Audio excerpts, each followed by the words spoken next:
Hello and welcome everybody to Man's Model Moments Midweek Model Meet.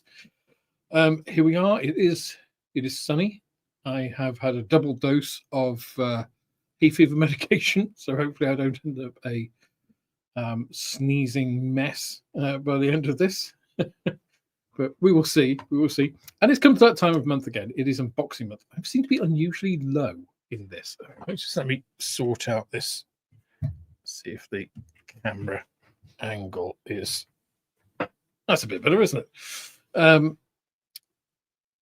Yeah, so today it is unboxing time. So I received a package from ICM about a week ago. I think it is now about a week, containing some of the new releases. It'll be the May releases because I always get them a month in arrears.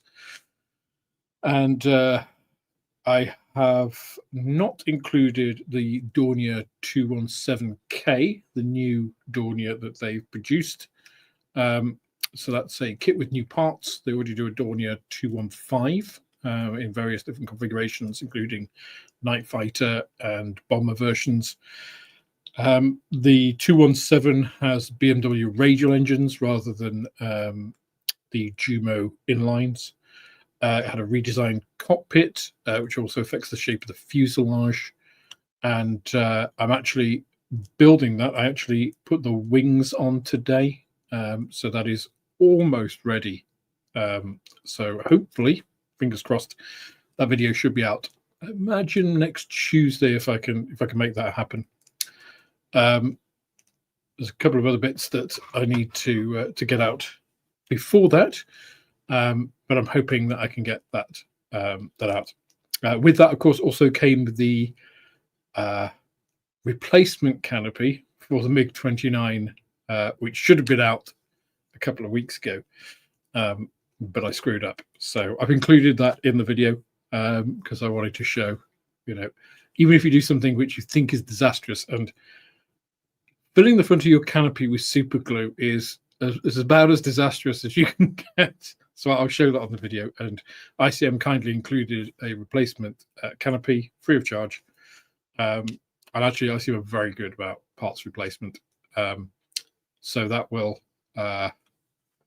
kind of chronicle that part. So there's a couple of interesting parts in that kit. One is the glide bombs that the MiG-29 is equipped with, and their dedicated pylons, the kind of almost jury-rigged pylons with their little GPS antennas on. The glide bombs, we put the glide bomb packages on the, I think they're 250-pound bombs, I think. And also it's got a really nice scheme, that kit. So obviously it'll show that, but it'll also show, how to replace a canopy completely super glued in. So I carved that off today, which was a task in itself. Anyway, let me have a look at the chat. Let me scroll back to the beginning and see who we have in today. So I've already seen some familiar faces, which is great. Despite the fact, apparently, the StreamYard put this for 8 a.m. Now, that used to happen when I started using StreamYard because it's very pedantic. I've always been very careful since then. So I don't know what StreamYard did. I really need to look at an alternative streaming platform because StreamYard, one, obviously they more than doubled their prices last year. Their service went down and now they're just taking the piss, I feel. So, it's these kinds of things that force you to actually do it. But it is, of course, at 8 o'clock p.m. as it always is. So I'm not quite sure how that happened. But hey-ho. Anyway, we have Julian Hall. We have Gary from Gremlins Modeling Mayhem. We have Mark Grad. We have World War II Scale Models Dave. Good to see you. We have Danny Gable, not a name I'm familiar with. So, Danny, welcome if it's your first time. John Alec, good to see you. We've got Adrian Hook. We have Ian Ellison, Pete McDubbs, Edward Williams. We have, let's see, David Markey. We have, and by the way, if you've been in the stream before and I've read your name and I don't remember it, I'm terrible with names, right? So please don't shoot me. Faces, like if I've met you at a show and I see you at another show, even if it's like 5 years later, I'll probably recognize you.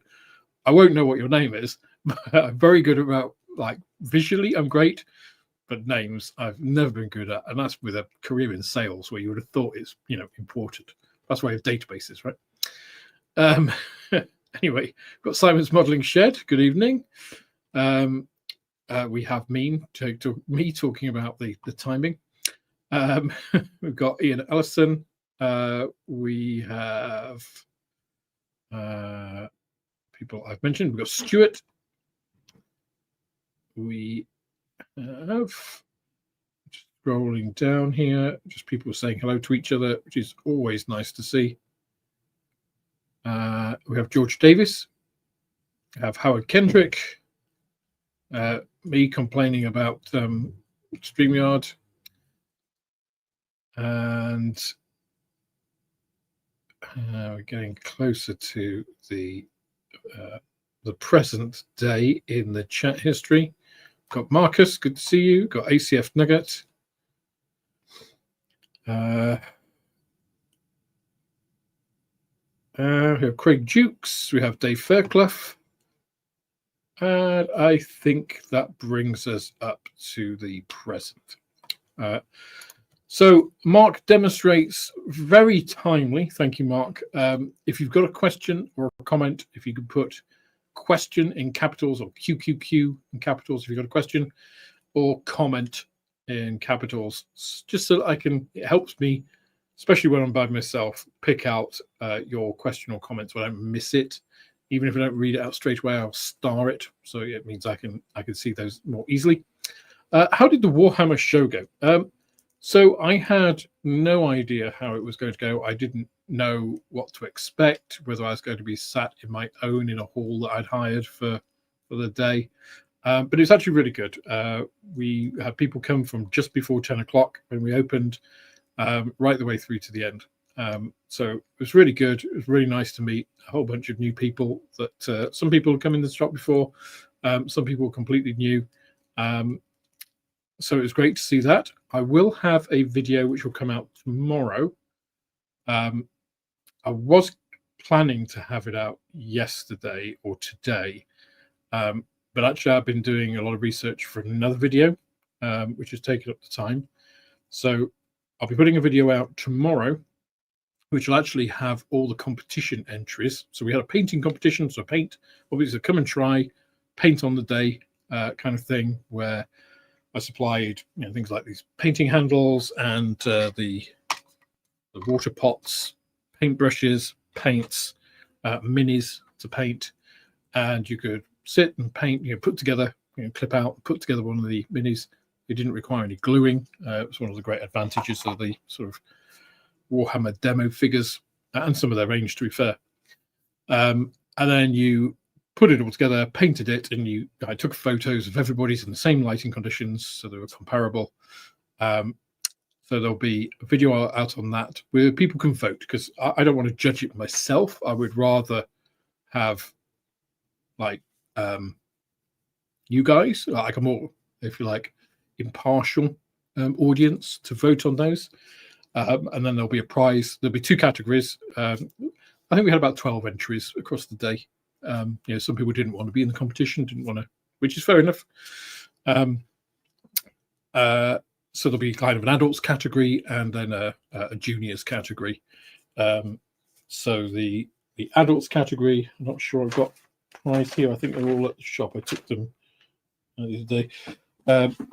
The adults category will have a rare Warhammer mini, either a Catacan Colonel or Othar Half King, depending on what your flavour is. The junior category, it'll be one of these, you know, getting started in either Warhammer or Age of Sigmar, depending on what the individual prefers. So yeah, it was really nice. It was quite chill, and definitely would do it again. And obviously, if I do it again, I'll promote it a lot more, because this one was kind of like, well, I don't want to go overboard because I can't manage a huge amount. but also give me more time to prep and all those kinds of things. So yeah, thanks for asking. I think it was really good. Obviously, we had the raffle as well. I did the stream on Sunday to draw the raffle tickets. So I have all the prizes have been allocated. Some of you on the stream have won some of those. So yeah, it was great. It was great. Thanks.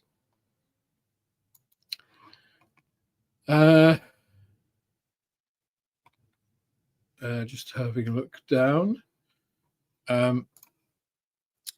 How's your garage conversion going, Alex? So I have done nothing on the garage at all, except a little bit of planning. So you may or may not be able to see this. Oh, for some reason when I do that, this all goes weird. I don't know why that is. Let me try and...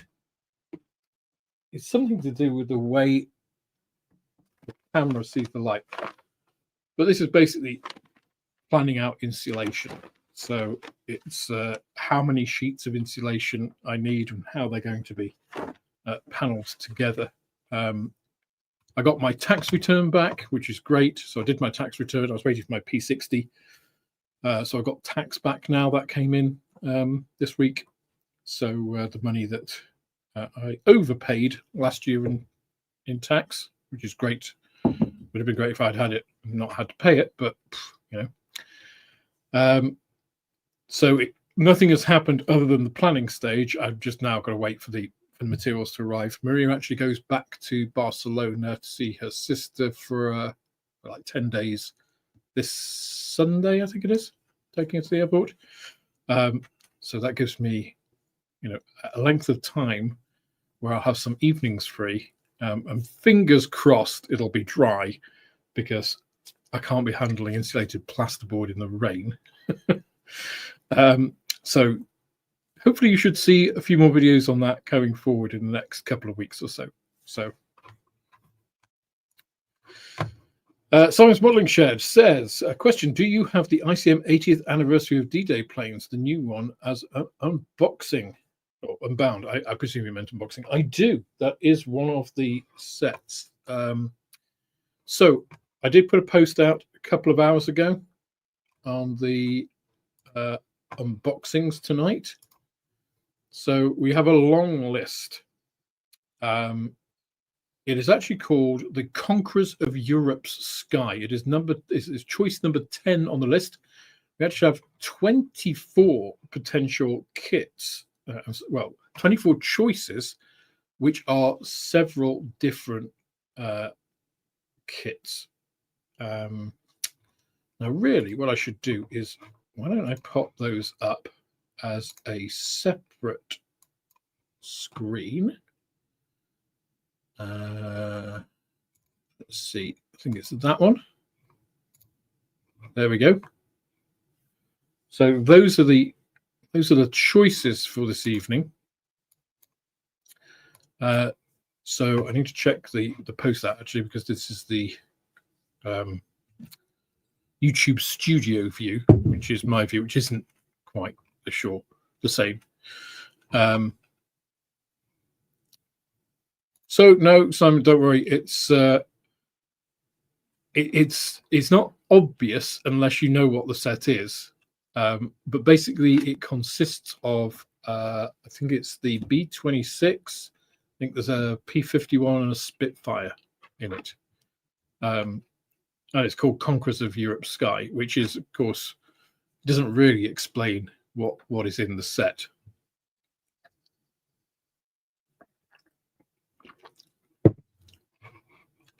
And cheers, by the way. I'm drinking Prior Life. Again, it's got a lot of green in it, so it's showing up as partially invisible.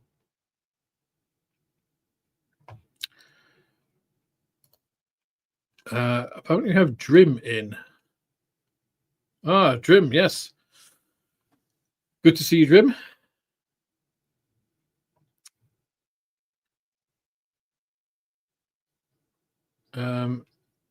And here's a good question. From Greg. Good to see Greg. Any tips on preventing clear parts from shelling when you snip them off the sprues? Drive me crazy. So I presume what you mean by that is you get like basically micro fractures going through the part and kind of into the piece. Is that what you mean? Or do you mean like how they kind of split, like the actual like gate, the injection gate kind of splits a bit? I'll come back to that, if I may. Let me just hide that one. Well, actually, as Julian has said, maybe snip of sprue off with them to reduce the stress on the part, then file off the stub of sprue. Yeah, that is the way that I would do it. And it really depends on the design of the part. Some manufacturers are better than others. So I do find ICM's clear plastic is actually very good at reducing that in general. And the design of the injection gate also helps. But if it is happening, or it happens on a part and you've got others to do, I would do exactly that. Aim for about 0.5 millimeter. So for one thing, use one-bladed nippers, not two-bladed. If you don't know which are which, if you paid less than £25 for your nippers, they're double-bladed. They tend to crush the part. So obviously, if you're putting pressure on until the piece fractures. Let me just hide that for the moment. Whereas a single blade nipper, you would have thought would have been worse, but actually it has a single blade. Then the other side is essentially, it's like a cutting board and a knife. So the other side is a thin metal platform, which, if I don't throw them, the blade then comes on like a knife on a chopping board and slices into the sprue, and it enables you to make very thin slices, which wouldn't otherwise be possible. I'm going to have to change my webcam. So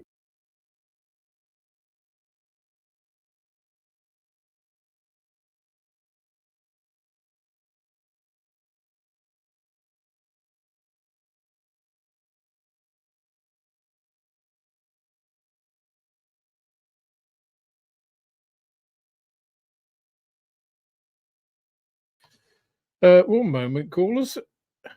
Not quite sure what's happened there.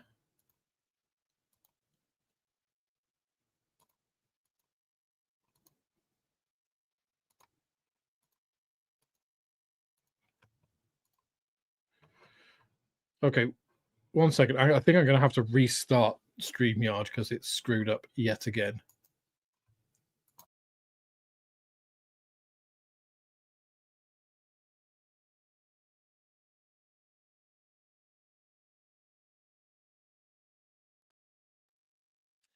I don't know what's going on with StreamYard at the moment, but I don't know why I'm paying for this. So I've got bits on me. Right, let me try that again. Hopefully it won't screw up. Okay, this time it worked. So you can see this. That is a slice of a sprue, basically done with these. So if I can get a thicker piece, okay, here's a piece of sprue. Here are my single edge nippers. So that's the edge of my microphone shield. Apologies for that. It's just that bit. So if I can get this to focus, you'll see how smoothly they cut. And if I want to then come in and do a second slice, you can see how I can just slice pieces off, like I'm slicing pieces of sausage or something. So that's probably about, what, 1 millimeter? Maybe a little bit more. So you can only do that with single edge nippers. So these are an unbranded display equivalent. Just change back. There we go. Not sure what happened that first time.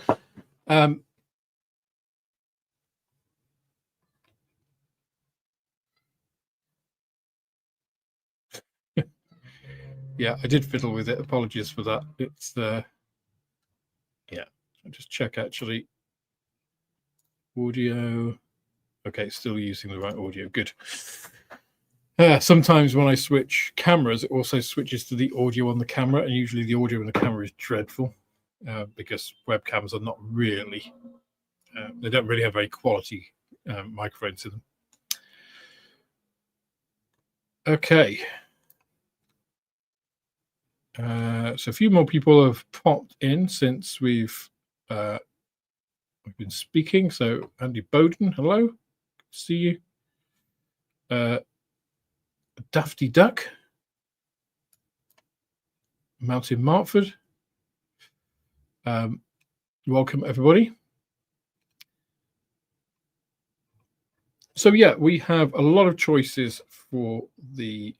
Oh, of course, I have to now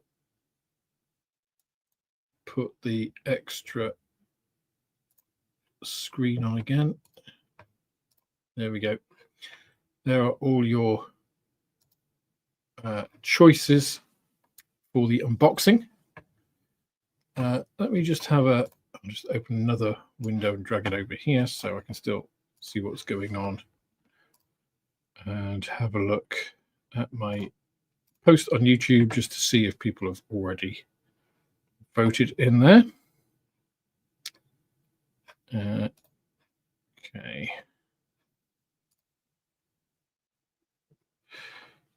So we've got a few votes on there. We've got 4, 26 and 2, 10 or 23. That's good. So far, no duplicates. 10 or 23, 2, 10 and 14. That's 2 10s so far. 1 to 4, 10 to 14, 14 or 15. So we've had 3 14s there. I think 3 10s. Okay, and some of the earlier numbers too.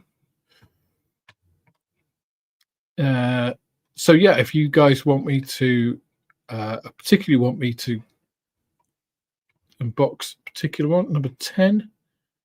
So that is the Conquerors of Europe Sky. And what is the other one? 14, I think, was the other one that's had a few. 10, 10, 10, 14, 14, 14 is... oh, the Wolverine. Ah, that's one I've been looking forward to, actually, which hasn't come up at all. Okay, some more 10s. Oh, 24. So we've got a lot of 10s. So I think we'll start with number 10. So I shall leave you looking at the list while I quickly go and get it, because it's just around the corner of this table, because it's massive.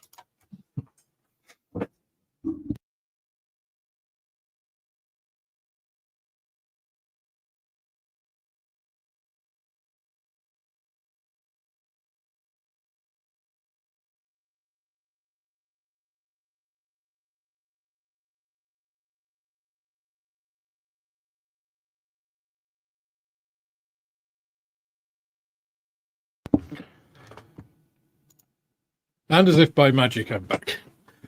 So,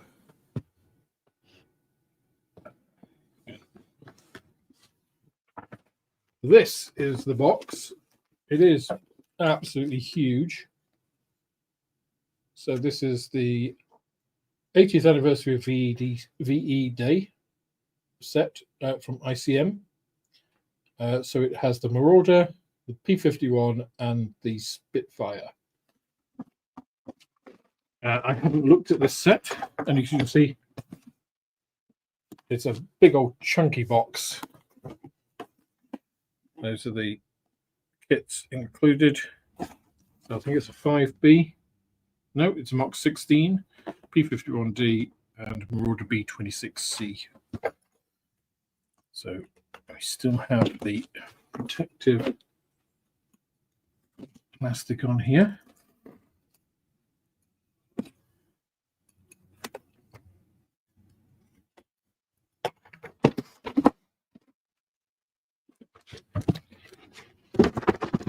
Okay.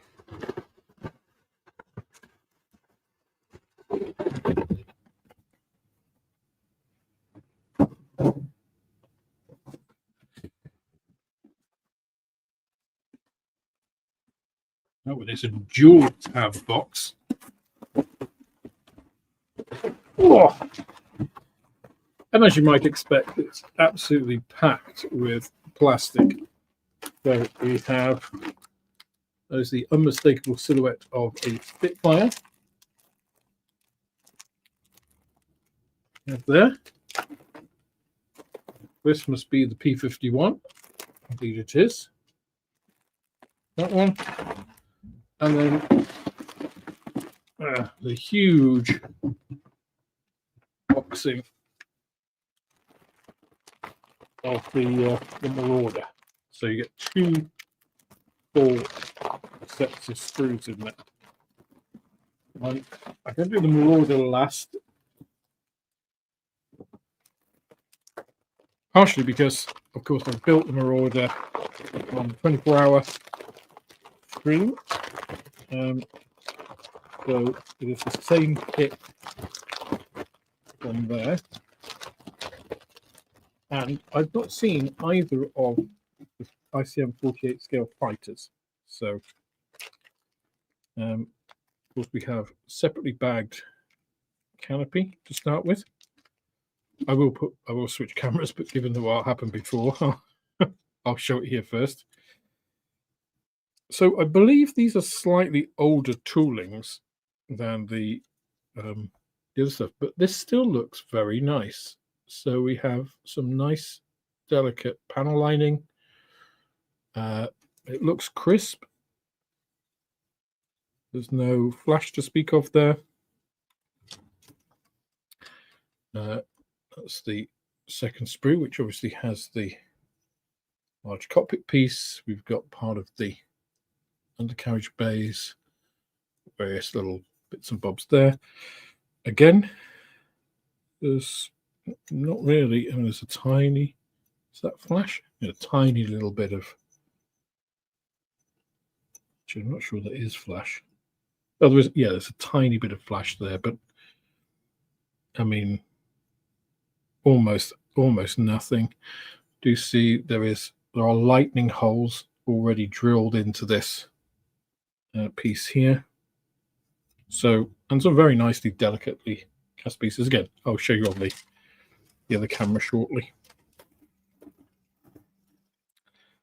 I don't think I've ever done it. Have I done a 148 scale P-51? I have. I've done the old monogram one some time ago. Don't think I've done another. Principally because the P-51 is never an aircraft that's it's not that I don't like it, it's just never really done that much for me.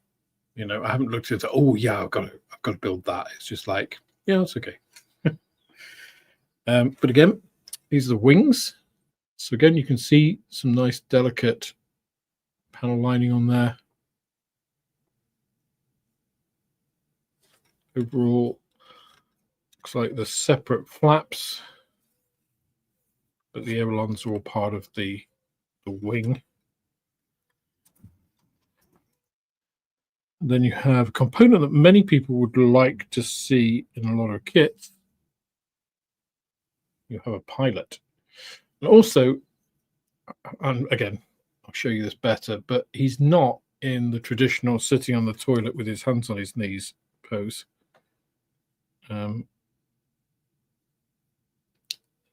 So you also have, so there's the wheels, presume different ones for up and down or different treads. There's a little bit of flash on the wheels.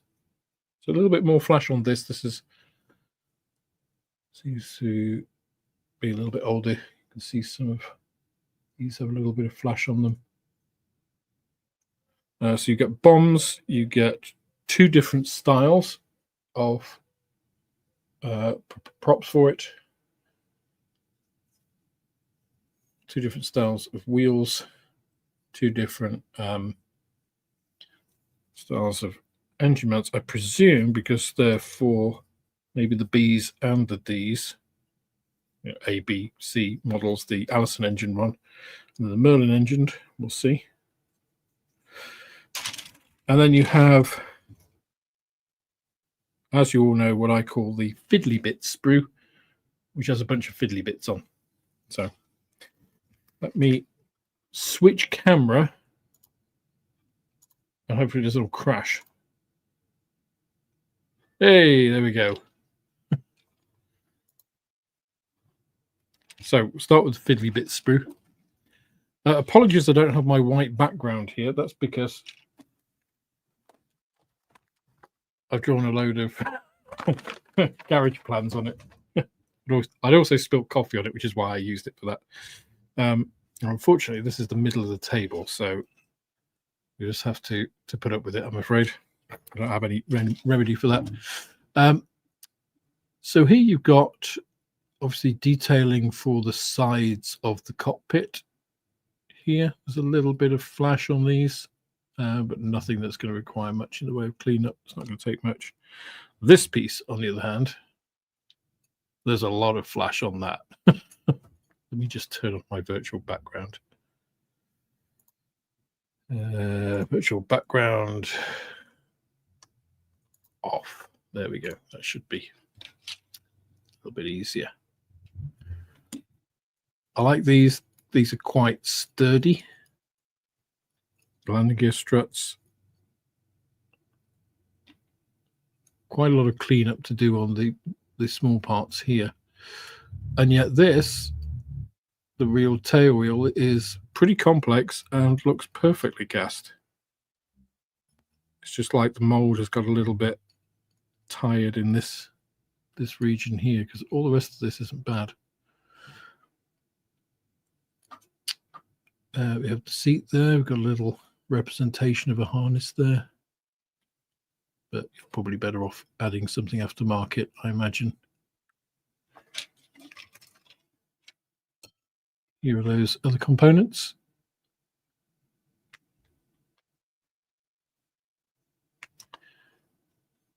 Yes, it looks like we've got different tires, basically. Which presumably then we have hubs for elsewhere. Oh, yes, we do. Yeah, we've got different hubs here. Which is not a bad way to handle it, to be honest. And there's that pilot. I don't have a good way to show this because unfortunately it's so long there. So you've got a little bit of cleanup to do, but you know, in terms of the sculpting of this, if you look at the trousers, you know, that's a proper figure sculpt. It isn't a generic kind of blob like you see in a lot of aircraft kits.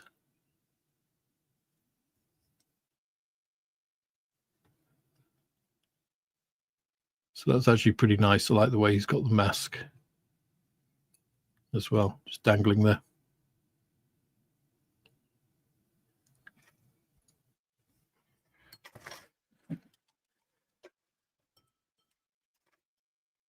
So these are very nice, sharp panel lines, as you'd expect.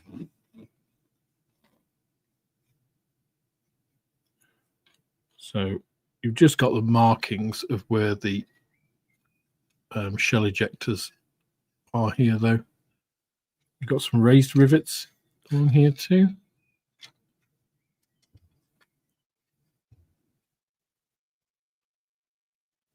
So I would say this is representative of sort of a typical good quality late 90s, early 2000s kit, you know, which has had quite a lot of impressions. It's going to make you work a little bit for it, but not a lot, I would say. You know, you've got good detail here, good ribbing. That's going to take a wash nicely, you know, with a couple of sprays a wash, and just a little, cotton bud or makeup remover, just to remove the wash selectively. That's going to look really nice. Not that you'll see it, of course, but so for the shell ejector ports here, you can drill them out from underneath. That's actually quite a good idea if this is going to be used for an aircraft that doesn't have the cannon installed, because it's easier to just carve these off than it is to fill these. So yeah.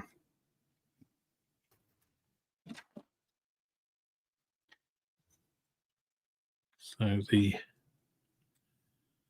main fuselage insert there for the cockpit. Obviously, you've got all the gubbins at the back.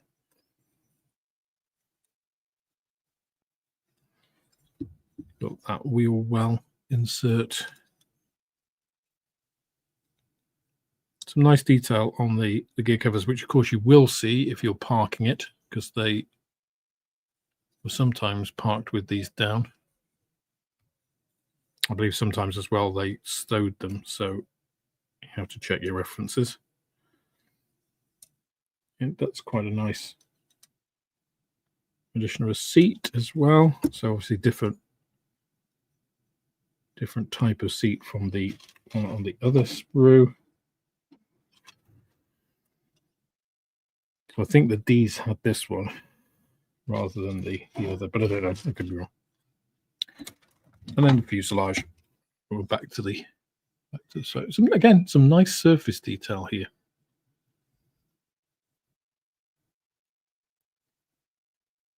So in terms of the flash, there's a little bit. I wouldn't say that is too bad. I think it is, fine. I did see somebody put a lot of flash in that frame. That is not a lot of flash. If you have seen a kit which truly has a lot of flash, you would know that that is not a lot of flash. There's a lot of flash on those two parts.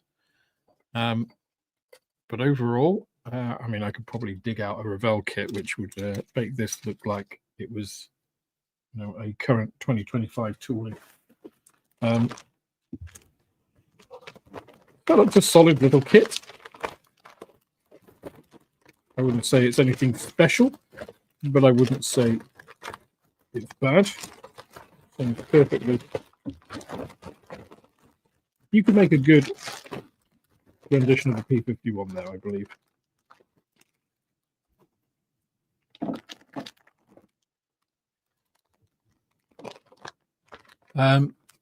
So Graham, yes, the Mustang did have a retracting rear wheel, which is both mine and Model Minutes' main issue with the Airfix 2024 starter kit, is that the tail wheel is molded permanently deployed, which is not how the Mustang works. So, oh, I forgot to show you the clear parts. I'll just do that quickly. So the Airfix kit has the possibility of mounting it obviously on the flying frame, shadow frame, and retracting the main wheels, but you can't retract the tail wheel, which makes it kind of stupid, right? So you get a clear clear instrument panel. It's interesting. And of course, super clear. The clarity of ICM transparencies is fantastic.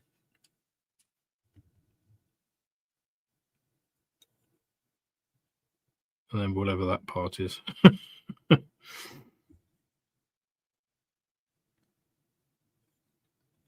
Not sure.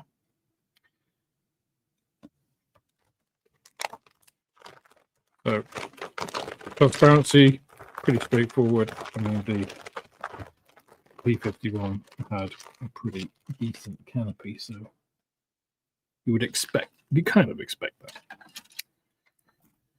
that.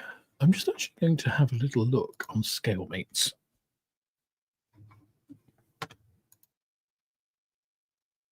So let's present this new tab. Stop that screen. Let's present screen. Let's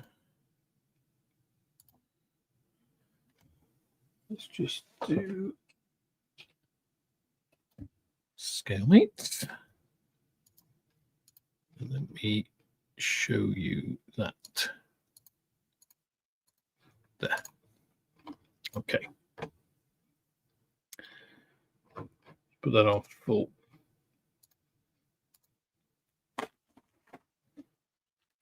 So ICM.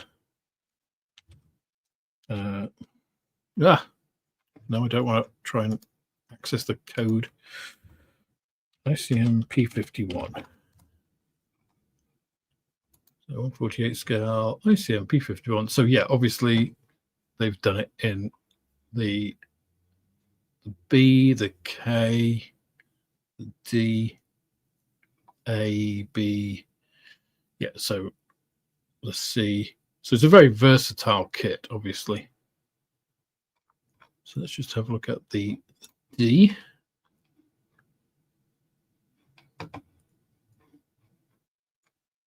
See.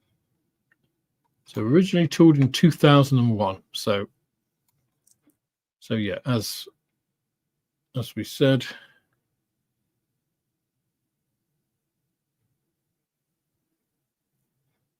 (2001), you know, late 90s, early 2000s is kind of what I felt it felt like. Let's have a look at the ICM Spitfire.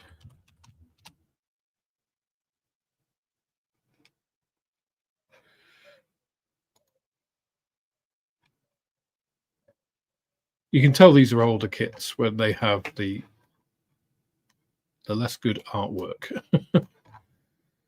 And again, 2001. So I expect this to be quite similar.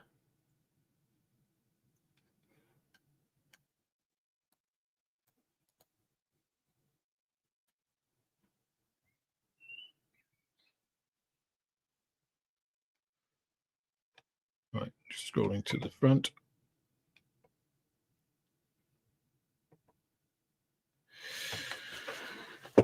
So it unfortunately, Casey, it isn't the cameras I need, it's the StreamYard. If I want to add a second camera, unlike the plan I was on last year, which was, I think the plan I was on last year was £450 for the year, right? It is not cheap. Now I'm paying £44 a month. Last time I had the capacity for full HD on, I could add different cameras in. Now I pay £44 a month and don't have that capacity. So if I want that capacity, I have to pay almost £80 a month. So it's an incredibly expensive platform now, which is, and it keeps screwing things up. So this is why I'm flicking between cameras rather than as before I could have showed you. In fact, Martin Marauder build, I think you could see that I had two cameras there. Right, let's quit moaning and look at the Spitfire. So Spitfire. So this is very similar, I would say, to that Mustang kit. It's got very fine engraving. For a 2001 kit, this is beautifully produced, actually.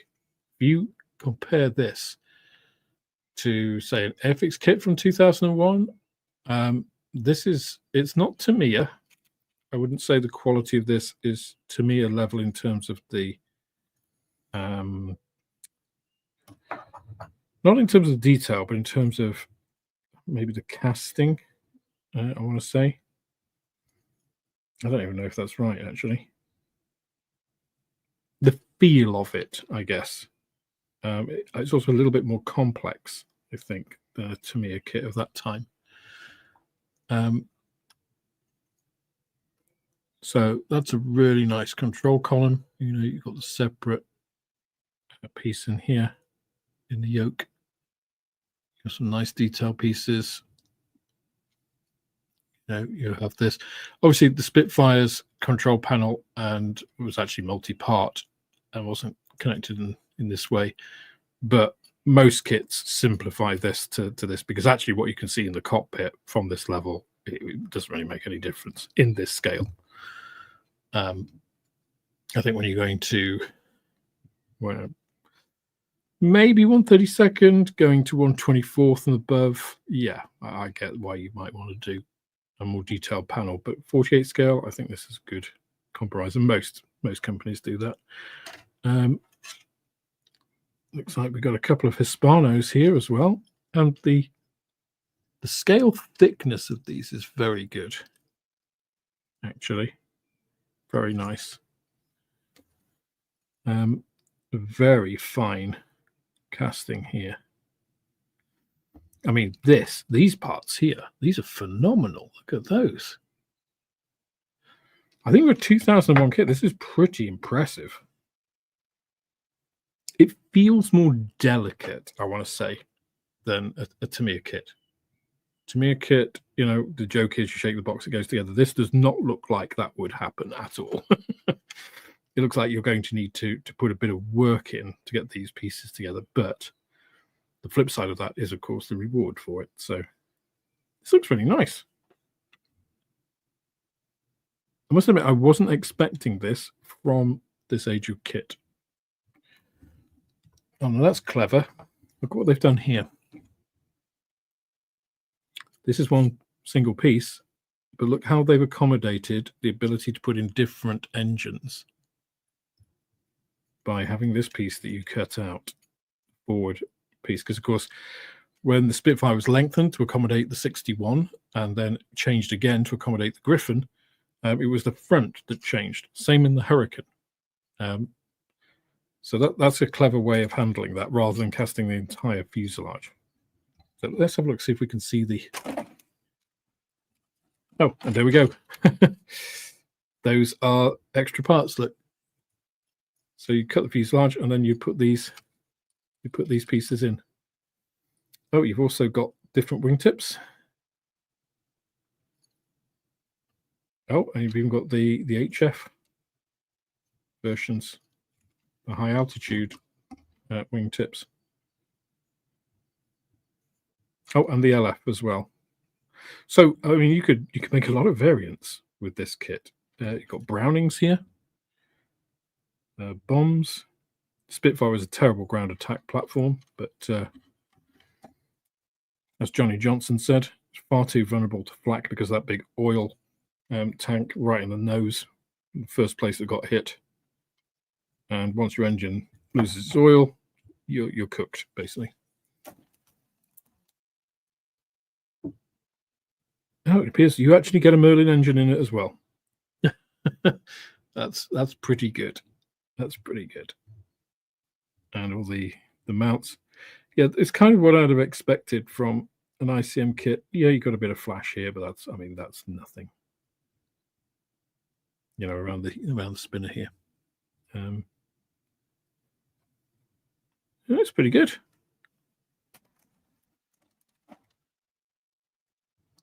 I built the 148 Seafire from Airfix last year, which is a nice kit. A much simpler build than this and a much less detailed model. You've got all of the different types of blisters for the wing. You've got different chins as well. Different rudders. I mean, you can basically make, you've got rockets. There's a lot you can do with this kit. I think I skipped one of the fuselage sides then. No, I didn't. I should have done it. And then you've got the wing itself. So you've got the single lower piece. Okay, you wouldn't be able to do it. It's not an early wing. Okay, so you couldn't do an early Spitfire with it, but it's not designed for that, obviously. Probably too many changes. Those wings are really nice. Again, nice engraved detail. You've got those cutouts for the different Hispano covers. And the Hispano bays as well, if you want to put the Hispanos in there. Again, you can drill out those shell casing ejectors, ejector ports. Say ejector ports, they were just holes, right?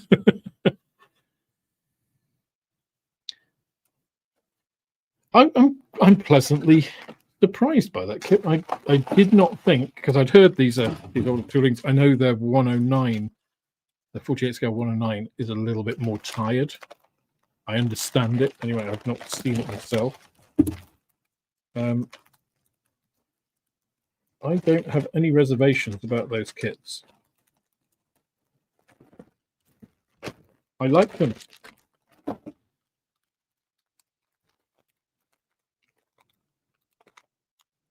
I mean, it's a late model Spitfire bubble canopy.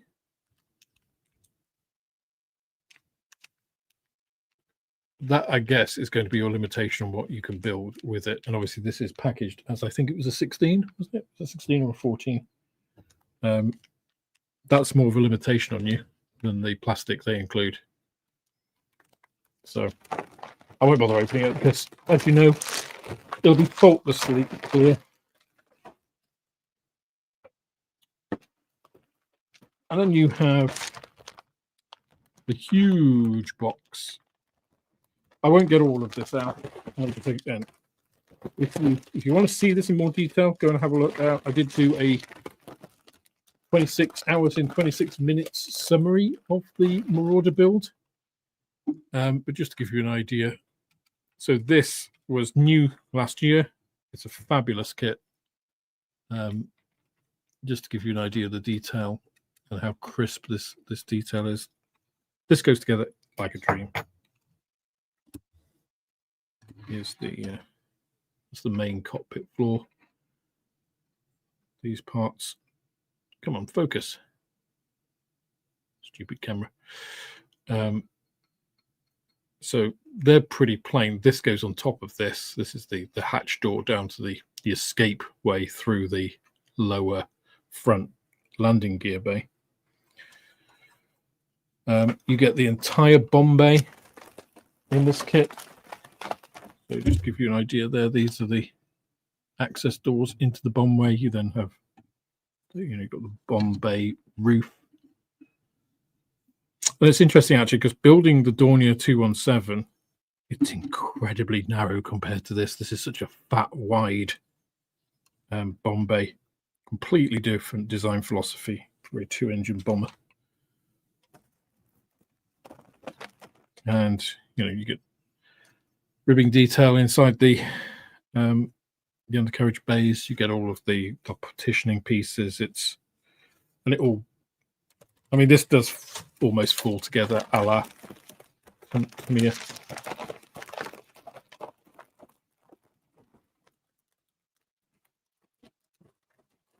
Nope. Right, trying to get this back in. Getting things back into the bag is not as easy as taking. That's the law of the universe. Increasing entropy, decreasing energy.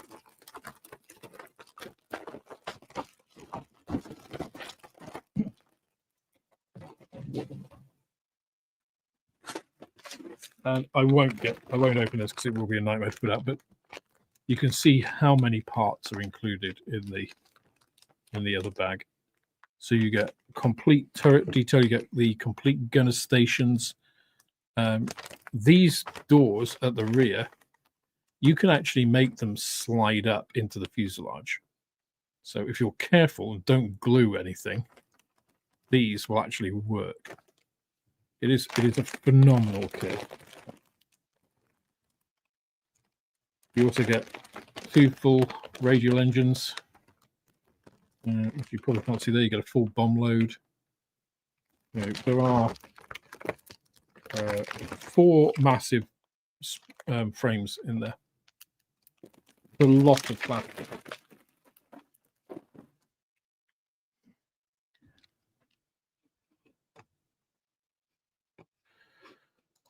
See you soon, Casey. Thanks for dropping by. Let me put my let's just go back to the other. Yeah. StreamYard.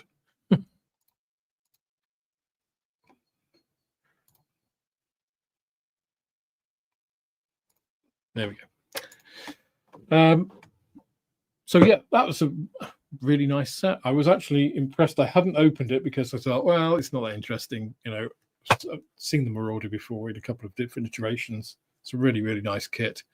But the Spitfire and the Mustang, I must admit, I was quite impressed with. Oh God, we've got another spam thing. I also don't know how to get rid of that. It doesn't give me the option to get rid of that. That's really, really annoying. I don't know whether that comes from StreamYard or from YouTube, whether it's a paid thing. Because every other comment here I can delete. This one I can't. Huh. Anyway, I'm just going to scroll up a little bit because obviously while I was doing that, I didn't actually watch the chat at all. I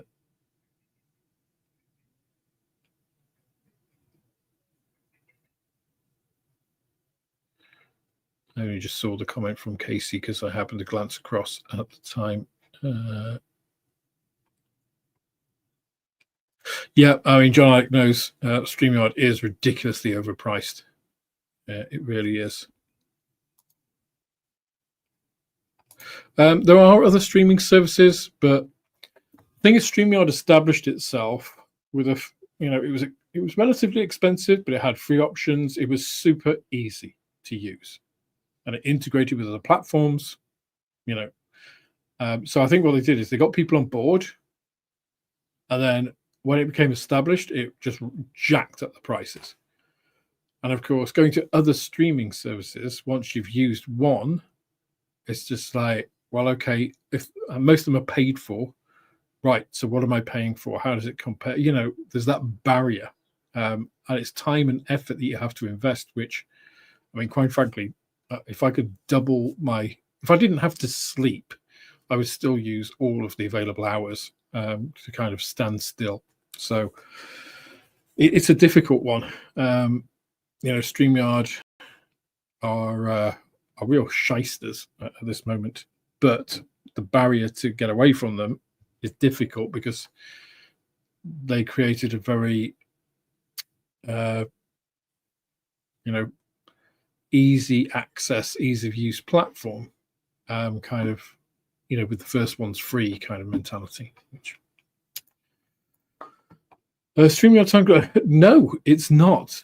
So bizarrely, so YouTube uses a 24-hour clock, which is great because you can't get that wrong. Well, I mean, you can if you don't understand 24-hour clocks, but it's not hard, right? StreamYard is, it's just 8, and then you select AM or PM. So yeah.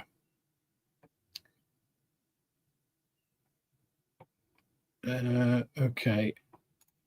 Travis says, I have the Mark 18 on the stash. It has a pretty decent engine for the time. Yeah, I mean, any engine, I mean, if you look at the Airfix 124 scale Spitfire engine, it's really nice out of the box. But if you want to make it accurate, you know, for the scale and stuff, you need to add a lot of wires and things to that. I didn't, because I did an out of the box review, which is how I approach all the unboxings on the channel. So the Semaventi video that'll be coming out in a while, I'm not sure because of scheduling and stuff, because quite a backlog building up, is the first time I think on the channel that I've actually properly painted something. So I don't think I've done that at all on the channel. So it's been nice to be able to actually just, you know, flex those muscles a little bit, you know, do chipping and staining and weathering and all that kind of stuff, because I've already done the out of the box build review. So I quite like the format, you know, doing an out of the box, just build it up, you know, spray it black or grey or whatever, and then I can paint it at my leisure how I want to paint it, rather than just doing a basic paint job and slapping it on, as I've done with pretty much most things on the channel. Spitfire, I did a bit of, I did basic panel washes and a little bit of oil work, but that was it. That's the closest I've got to building something properly, for me. So yeah, Summer Venti was a nice chance to be able, and it's obviously an AFV, so I got to do weathering, which you don't get to do too much of on aircraft. That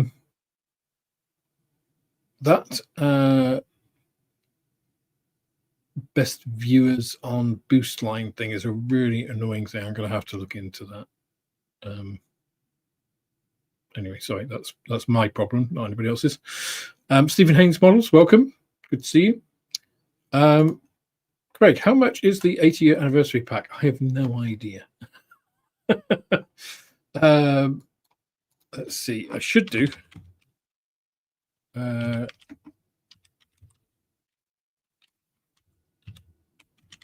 Of Euro Skies. It looks like it's about £80, Craig, which isn't bad actually. If you think £15 each for a Spitfire and a P51 in 1/48 scale, and that's £50 for the Marauder, which is the ICM Marauder normally. I should know, I got them in the shop, but yeah, and the Marauder is usually it depends on the version, but like £55 to £65. So that's not a bad deal. That's not a bad deal.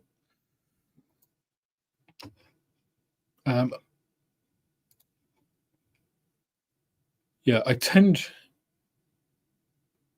not to have the ICM like packs in stock. I've got some in the shop, mainly the AFV ones. Although I have got a few. I think I've got a Spanish Civil War one in 1/72 scale. It's like a couple of TB2 and a couple of other fighters, not sure what.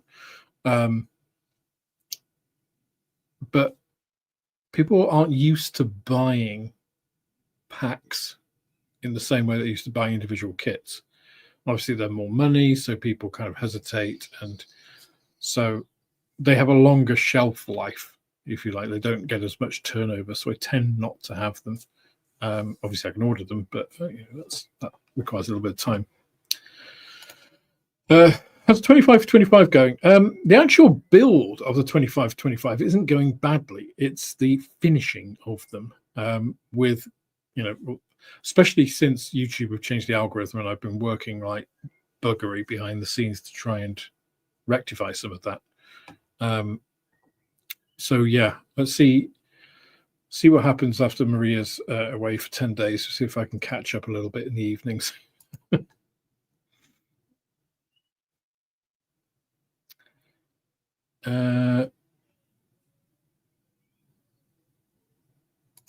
Okay, the spam I'm seeing is not showing up in my chat. In that case, I wonder if it is a Twitch or a Facebook thing. That's good. That's good. I've never called myself a shopkeeper. Certainly not.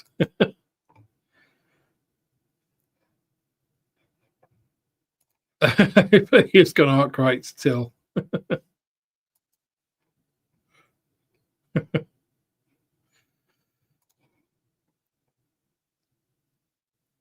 Jim Altacott, have you used ICM paint? If so, your thoughts, please. Jim, you can't have seen the channel, surely. So I have, as I say to people in the shop, because I don't stock Vallejo. I've got some Vallejo packs, I've got some AK packs, but I don't stock the whole range. And as I said to people in the shop, I used to be a big Vallejo user. I've got a lot of Vallejo paints. I just do not even, I haven't used them for a couple of years, really, since ICM paints became available. The thing is with ICM paints is, essentially, they are AK 3rd gen. Okay. That's the pigments they use. So it's shipped in bulk from, like, the raw materials are shipped in bulk from Spain to the Ukraine. ICM bottle them, package them, and then ship them out. And they managed to sell them cheaper than AK do. I don't know how that works. Probably because it's a limited range, right? They only do 80. Their full paint set is 80 paints, and 3 of those are varnishes. So you've got 77 paints. That includes metallics. So it's a fairly short number of paints, of actual paints.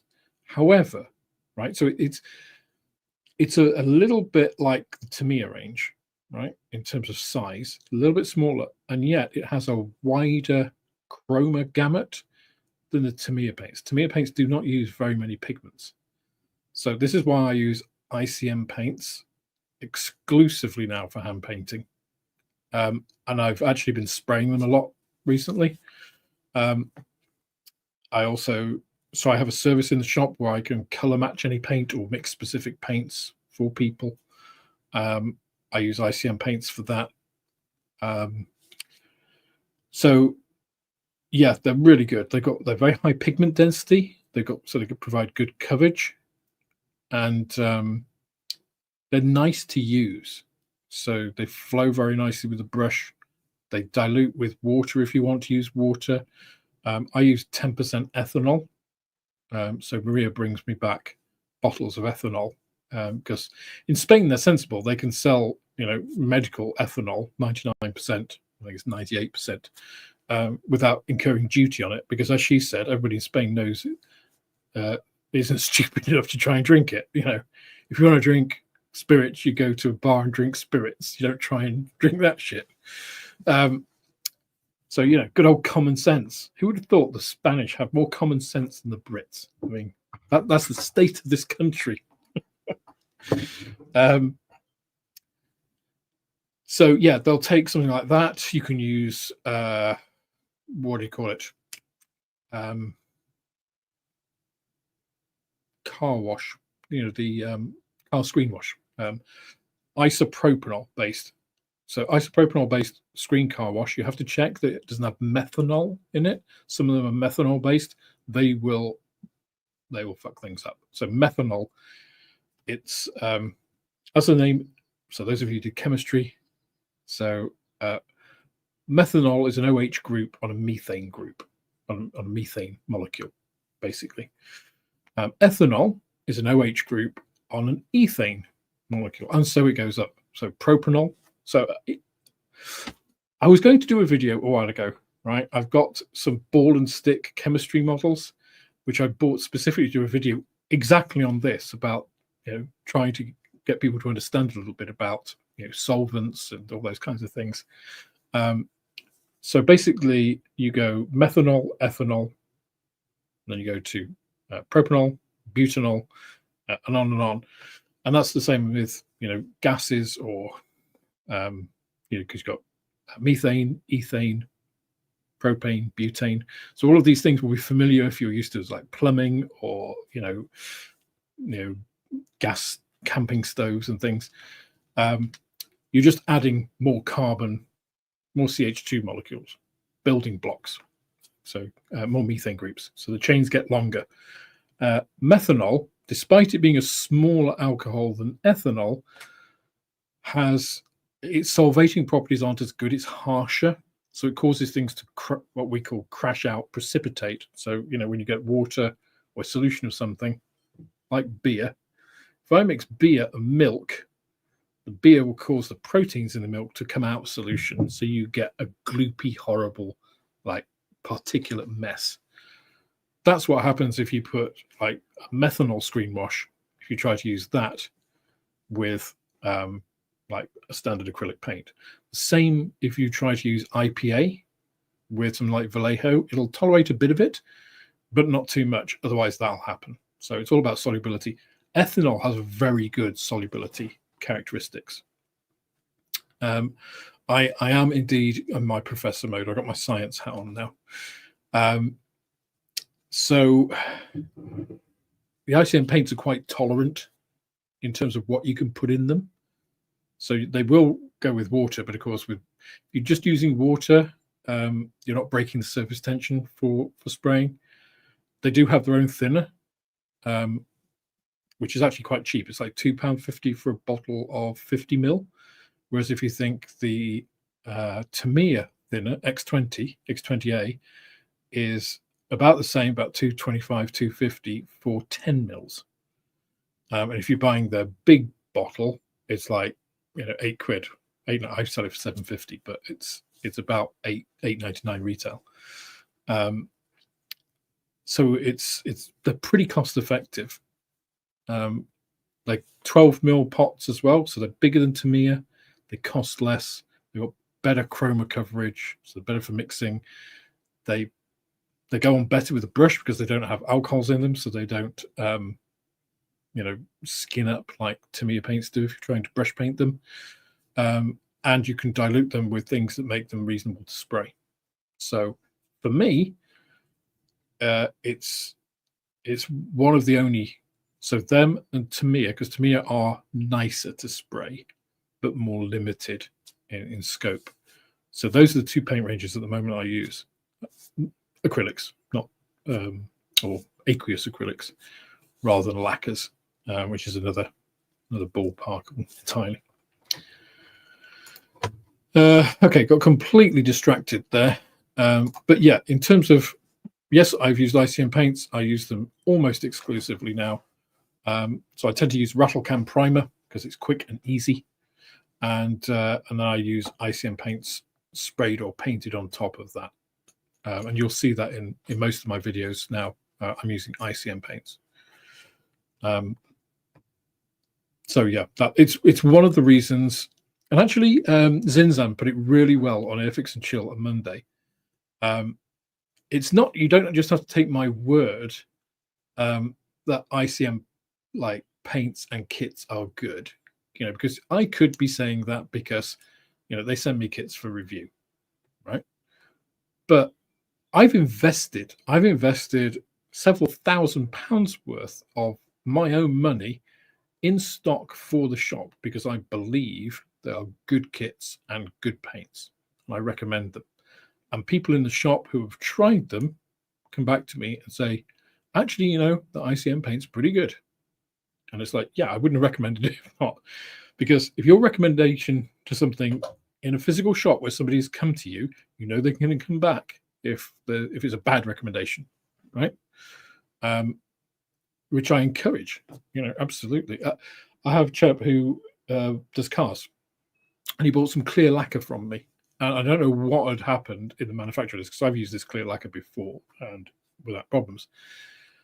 But whether I just forgot to put like the paint stuff in, the like actual acrylic lacquer stuff, and I just put like pure nitrocellulose or something. But he said it just took the paint off what he was spraying. And I tested it and it was like, it did exactly that. And I'm just like, I'm really sorry, here's your money back. No questions asked. That's what I would expect going into a shop. So, if a recommendation is only as good as the backup behind it, in my opinion. So I stand by ICM paints. I stand by ICM kits. I always tell people like the older stuff isn't as good. If you get an ICM kit from the 90s, it wasn't really the current ICM. Current ICM didn't really start until the 21st century. Different manufacturing protocols and stuff. A bit like judging 90s Airfix or judging Airfix now on 1990s Airfix standards. They're not the same company. They're not owned by the same people. They don't have the same manufacturing processes. It's completely different. So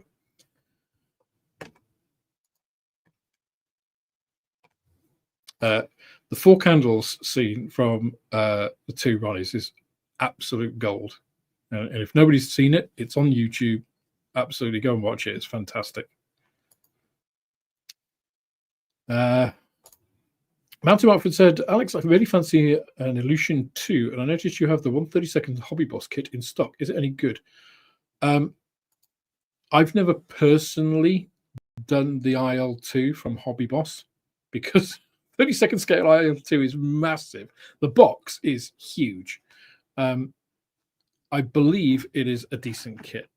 from what I know of it, it's so one of the things I say to people that come in the shop, if I ever have anything like, for instance, the Airfix Belvedere, I had somebody who was going to buy that, and I said, you do realize that's a terrible kit.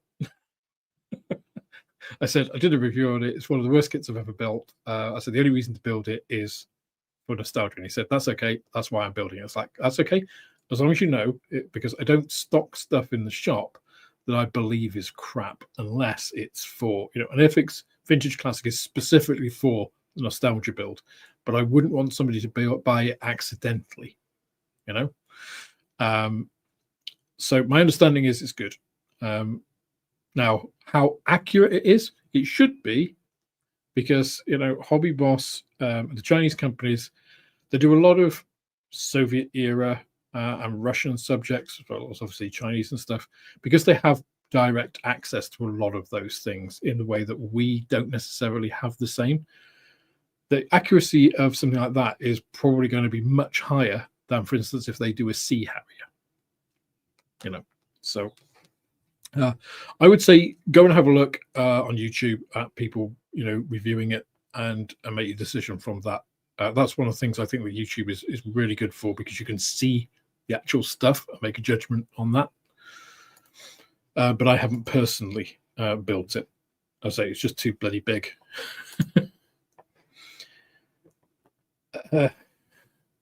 She can't hear me in here.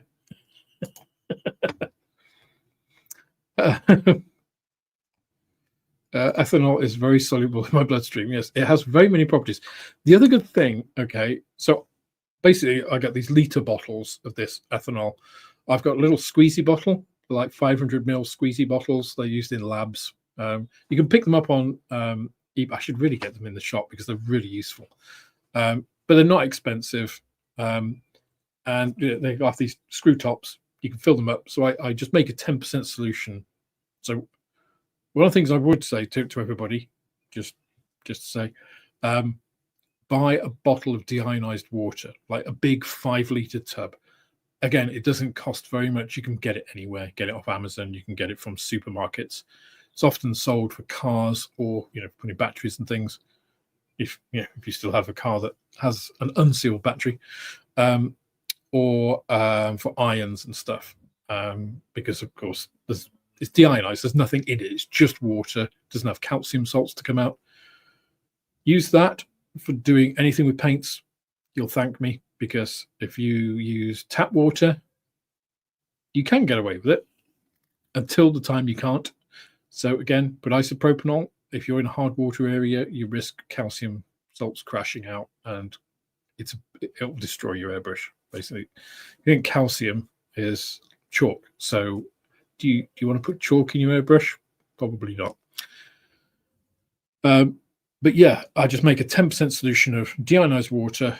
So like 450 mils of water, 50 mils of alcohol, and I've got my 10% solution there.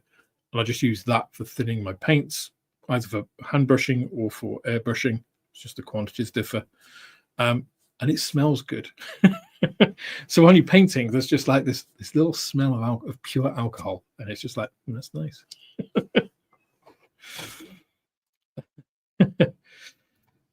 Yeah, I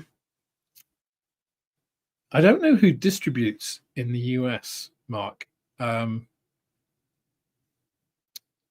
know. So one of the things. So actually, I was speaking to Valeria. So I'm in touch with ICM probably once a week, once every couple of weeks, depends on the time. I've been in touch a lot at the moment because they're currently planning their 2026 range. And so I know they've been looking at the distribution in Europe and the UK, so they're consolidating a lot of that. I'm guessing the US is going to be there, but of course the current state of imports in the US might make it more problematic, let's say. Let's avoid the politics, but yeah, not sure what's going to happen there. Hopefully common sense will prevail in the end. Alex Smith, what's happened with all the noise around the paints from Australia? Was it outlaw? Yes, outlaw. So the reason Outlaw has all gone very quiet is the importing of them. There's a lot of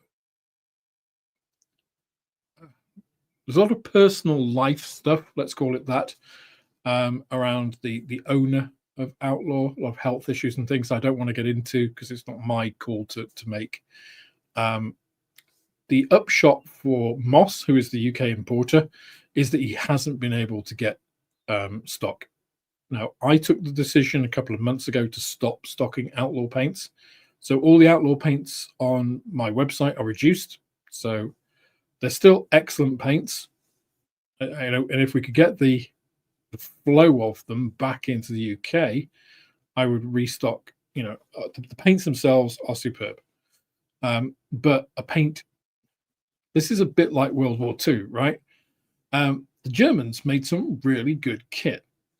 But if it doesn't work, the Panther, technically an excellent tank, but they worked between 25 and 50% of the time. The Sherman, although Americans might fight me on this, history does not bear you out, was not an equivalent tank. It was okay. It was a good medium tank. It wasn't great. It wasn't terrible, but it was bloody reliable by comparison. It was built in vast numbers. It was built to be not only reliable, but if bits broke down, it was built to be modular. So if you needed a transmission replacing in the field, you could just take the front of a Sherman off, you could replace it all, and you could bolt it back on within a day. You couldn't do that to a Panther in your wildest dreams. And the final drive was a particularly weak point of the Panther that was never fixed. So, do you want the fantastic thing that you can't get, or do you want the okay thing that you can get? I'll take the okay thing that I can get. As I used to say in my commercial career, 100% of nothing is nothing. Right? I'd rather have 10% of something. That's going to get us there. Sell what you have, not what you think you're going to have. So that's the story of Outlaw in short. It's the import supply to the UK that is the weak point, not the paint. Paint is excellent. The only reason I'm selling it on sale is because I need the room in the shop. I need to be able to stock other things. I need every square meter of my shop to work for me. That's the sad reality. Okay, I'm aware I'm talking a lot and not showing a lot. And I'm very behind. Question, I've got a 1964 Revell Dambusters Lancaster. Will the plastic react okay with extra thin? Yeah, it will. I seem to recall the Revell plastic from 1964 was pretty brittle. It will work with extra thin. You might need to use quite a lot of it. I would put it on both sides. I would coat the entire seam on both sides with extra thin. And then I'd do it again, and then I'd put it together, and then I would run extra thin in as well, because you probably find it's quite dense and brittle. And I find with some of the older Airfix kits as well need that. Some of the old Airfix kits are really soft, and actually almost too soft in terms of the amount of extra thin. But it's all polystyrene at the end of the day. They've got different additives in, which give them those different qualities, but it's all polystyrene. It will all work with extra thin. So the only thing extra thin won't touch is resin. I mean, stuff like Tacom is the worst in terms of density of plastic. That will work with extra thin, but your working times, are going to be, because you've got to think it's got to work on that much more in terms of the amount of, if you think of, if you're going to boil some spaghetti, right? If your spaghetti is nicely loose in the pan, it doesn't take as much time to boil. If you wound sellotape around your, the top and bottom of your spaghetti, so it was a bundle, really dense, and you put it in water, it would take much longer to boil because the water can't get in. And that's the analogy with dense plastic, right? Is if you've got really super dense plastic like Tacom, your extra thin, it's sort of like it's getting soaked up by the density of that very top layer and evaporating. And so you're not getting a deep, like penetration of the solvent in, if you like. So you're not getting as deep a bond, which is why it's a pain in the ass to work with. But it'll still work. You just need perseverance. But 1964 Revell stuff should be okay. Okay. Yeah, the only thing with, okay, that's a really good point, actually. With old kits, if you're using a kit from like the 50s, 60s, 70s, it will have mold release agent on it. So I would say, wash those kits. Modern kits, I don't. I haven't washed a kit. I mean, I was very bad before, but I don't wash kits at all. I know a lot of people are very diligent about it. I don't. I use rattle can primers because that blasts through any release agent that's incorporated in the plastic or the tiny amounts they use now. Back in the day, it was a bit like, you spray your mold with WD-40, inject, take it out, do it again. So like you get. I mean, I think I showed you on the F-35, the very first F-35, which is the best 1/72nd scale F-35 kit, with the Hasegawa kit. I've never seen as much release agent on a kit ever. I mean, literally almost dripping off the kit. You handled it, you could feel it, on your hands afterwards. You couldn't use your phone because it was like leaving fingerprints. So yeah, wash it or give it a wipe over with a cloth with IPA in it. It's probably easier just to wash it in the sink with sort of fairy liquid. Okay, I'm going to get the Wolverine kit because that was also requested, and I'm realizing we're running out of time, and we've done one kit, so three. We'll count it as three, right? Because it was one boxing, 3 kits. So I'm also going to put the light on because it is getting a little darker here. So give me 1 second, and I shall return.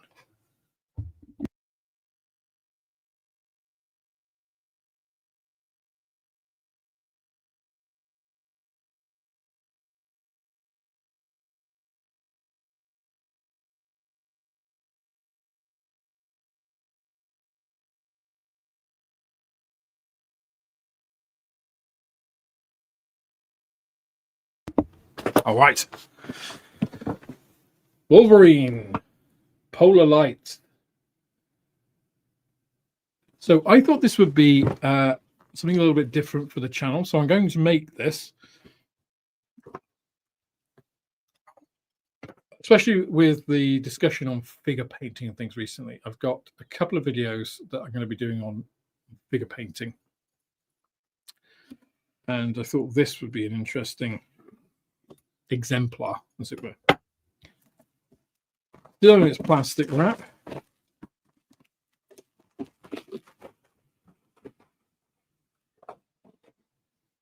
Also, it's the main color of the Wolverine costume is, of course, bright yellow, which I know some people,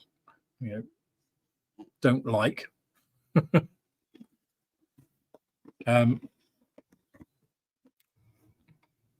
So, Greg, yeah, you're absolutely right. So, any what do I call it? Sort of generic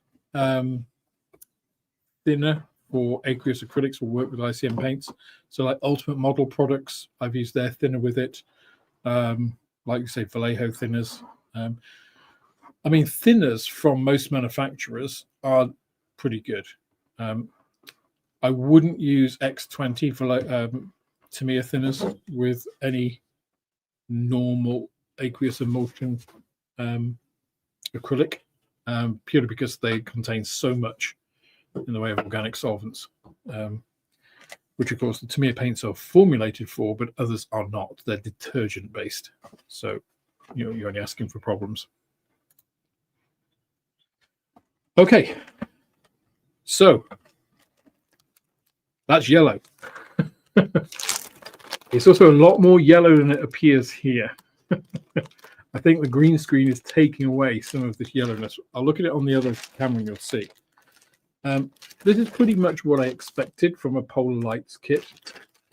So obviously these are relatively new impressions of old toolings.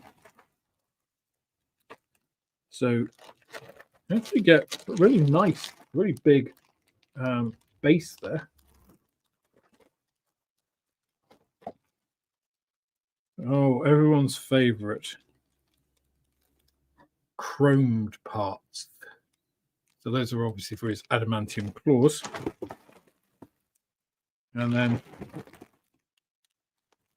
this. These kits are about, I think it was $15.99. It said I didn't pay $15.99 for it, but yeah, $15.99 was on the box there. So they're not that bad when you consider actually how much plastic you're getting and how big the thing is. So let me switch you over to the BenQ. I'm actually going to increase its height actually, just so you can get a better view. And let me switch off virtual background and change camera. There we go. There we go. A bit more room. Sorry, I keep playing with this. This is a length of fluorescent rod. So everything's still in its bags. But you can see this is like an egg yolk yellow plastic, which didn't really show up on the main camera. Just that virtual background setting. So it is obviously polar lights. So straight away you can see there's a lot more flash here than there was on the ICM kit, you know, when we talked about a lot of flash. But it does seem to be restricted mainly actually to the edges of the frame rather than the pieces. Okay. Not quite sure what those pieces were. These were a little easier. So obviously his face, which, see if it'll focus here. That's quite detailed. Yeah, I mean, that is a chin. Look at that chin. You could put your toast in that, couldn't you? Come on, focus. There you go. That is an impressively formed chin. And then, of course, you get his hairstyle, which has to be in two pieces because it is so big. And then his legs. Some nice sculpting. I mean, the actual casting is actually pretty crisp. It's not bad.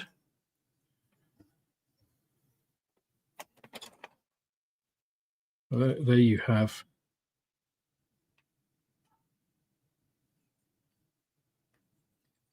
So there must be different ways of making his face. Oh no, those.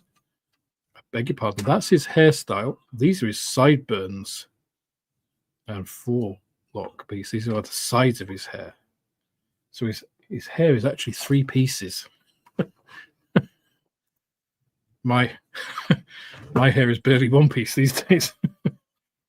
So you have, again, pretty clean castings for the actual main pieces. These are quite nice. So this is going to give you a really solid base for doing your brushwork. So it is one of the reasons I wanted to get a big. This is, I think, 1/8 scale. I think it is. Gives you a lot to go at.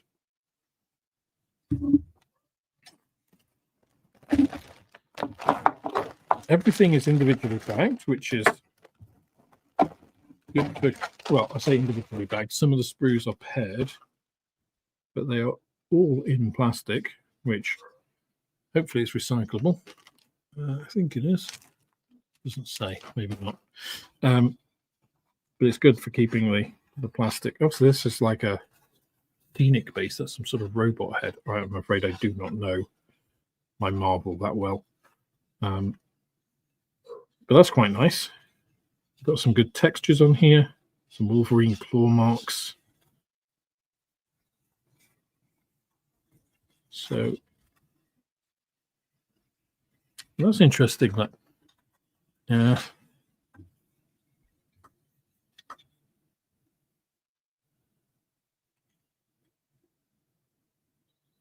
So you have this. See, this is a nice way to actually do your trademarking.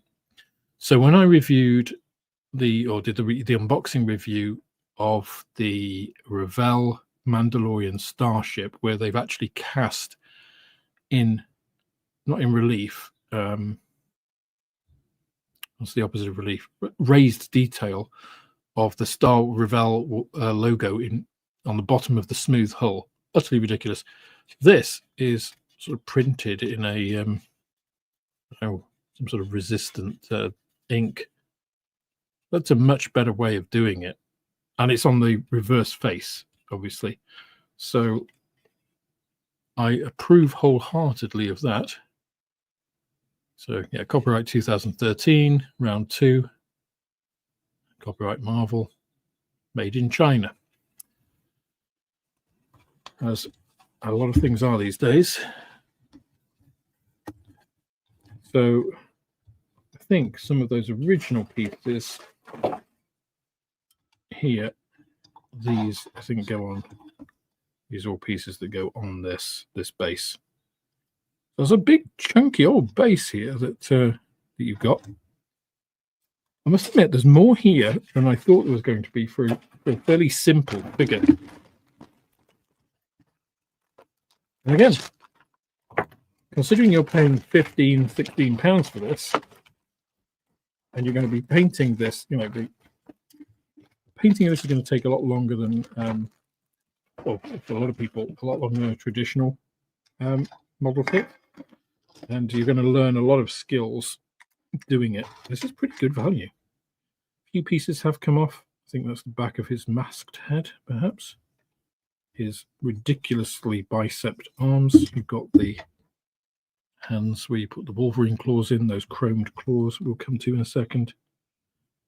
But again, some really nice sculpting. That's going to, you know, it's going to be easy to help your brush. And, you know, some very good location points. And then you've got this little ridge. You can see those. This comes into focus. So you have this little ridge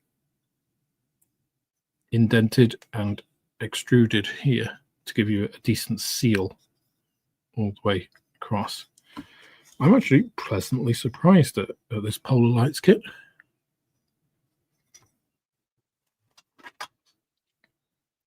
A molding in yellow plastic is not a bad idea. Yeah, that's just come off here. It's just the back of his helmeted head. In fact, let me just snip this off so it doesn't fall off and damage it. That's better.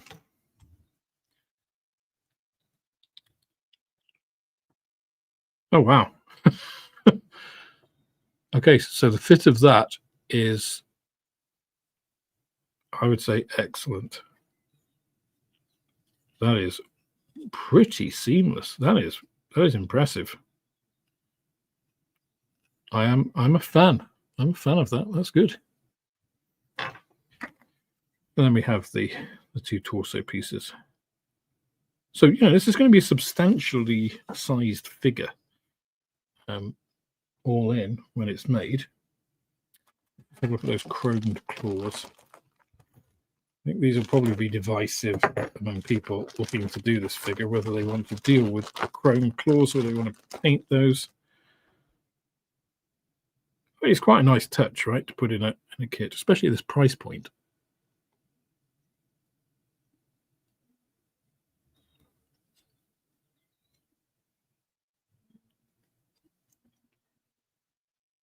So yeah, those are pretty good.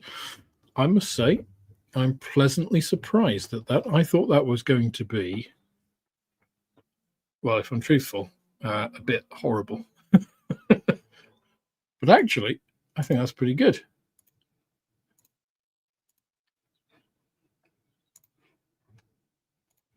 So there we go, Wolverine. That's pretty good. I mean, if you think, got that, his legs, it's going to be about maybe almost 30 centimeters. Does it say on the box? Where have I just put the lid? It's also, this is a sturdy box.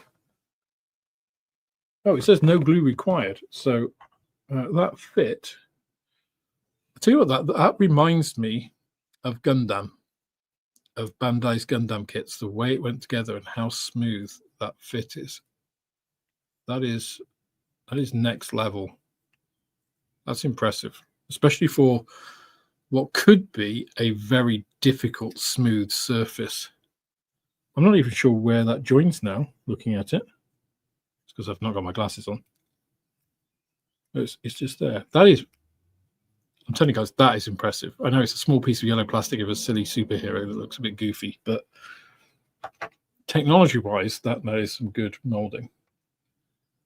Now you see this, especially if they were able, and they probably wouldn't be able to, because I think Disney hold a lot of the copyright.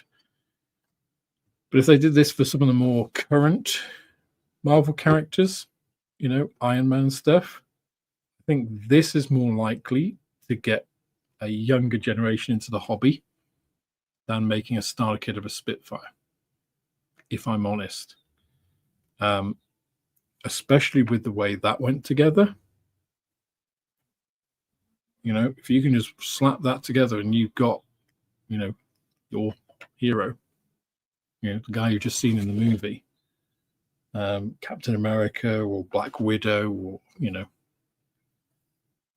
and it was this sort of price, you know, $15.99, really, to keep your kids happy for a while after you've been. The tickets to go to the cinema for a family are going to be way more than that. I think that's really good. I'm just trying to see if it actually says how big it is when it's together. I don't know that it does. Let me know if you know who this guy is. I've got a feeling I should know, but I don't. Oh, here we go. Over 8 inches tall when it's done.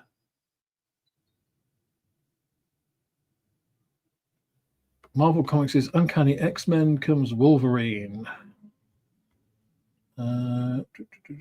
Sentinel, apparently. Oh, it's a Sentinel. Okay. From the comics rather than the films. Well done, round two. That is a pretty good job. Yeah, thanks, Andy. I was late to the party as usual. I found it eventually, but thank you for letting me know. Oh, many people have put it. Travis, Graham, Dave Fairclough. Does this cover detective? I mean, I guess you could get a webcam and put virtual background on and look through the webcam at it, because it takes out a lot of the. See how pale that looks in comparison, because it's taking out a lot of the green chroma in it. It is fairly lurid, I would say. I imagine Spider-Man's probably in a red, you know, but you know, again, Spider-Man, Superman, these are big, you know, superhero names. You know, they're the guys you see in cinemas. I would say that is where you capture, you know, a younger generation. If you want to capture a younger generation, I think you've got to look at what is interesting to them, not try and shoehorn them into a you know, traditional military things. I think there are plenty of people that get into that anyway, including young people. But yeah, I've never really seen the appeal myself, John, of lycra-clad superheroes, and you know, unless they're Scarlett Johansson, where I can see the appeal there of Black Widow. But other than that, yeah, guys in tights, it's like, I suppose it's very Hollywood, present day.